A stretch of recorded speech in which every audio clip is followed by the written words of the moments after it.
In the dense forests of Hastinapura, a young warrior stood before his self-made idol of Acharya. He was not a prince, nor was he born in a palace, but his heart burned with the same fire as the greatest warriors. His name, Eklavya. Rejected by Drona, yet devoted to him, Eklavya taught himself archery. He became so skilled that even the mighty Arjuna felt threatened. But fate had something cruel in store for him. When his greatness was revealed, Drona Acharya demanded a Guru Dakshina, his right thumb. But Eklavya did not hesitate. With a smile, he cut off his own thumb and offered it to the Guru who had never accepted him. A sacrifice not of devotion, but of silent defiance.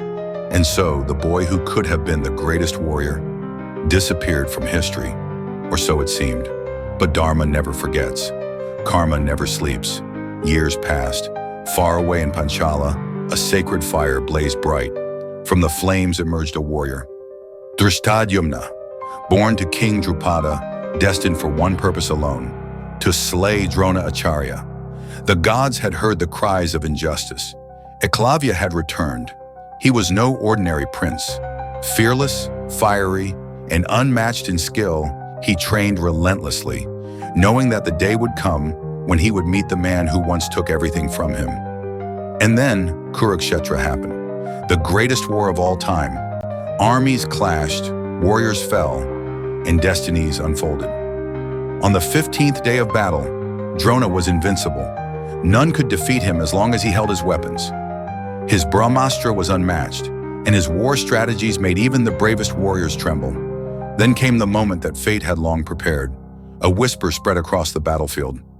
Ashwatthama is dead. Hearing this lie, Drona's spirit broke. His hands trembled, his weapons fell, and for the first time, the mighty Guru lowered his bow. And then, Dhrishtadyumna stepped forward. His eyes burned with the memories of a past life. His soul carried the weight of a thumb sacrificed in vain. He raised his sword. Drona Acharya, the teacher who once took Eklavya's future, now stood before him, unarmed, defeated, mortal. But at this moment, Dhrishtadyumna did not act out of revenge. He was not just a student seeking vengeance. He was the instrument of karma. With one swift strike, he fulfilled his destiny. Was it revenge? Was it fate? Or was it the universe restoring balance? Dhrishtadyumna was not just Eklavya reborn. He was justice reborn. Injustice may triumph for a moment, but Dharma always finds its way.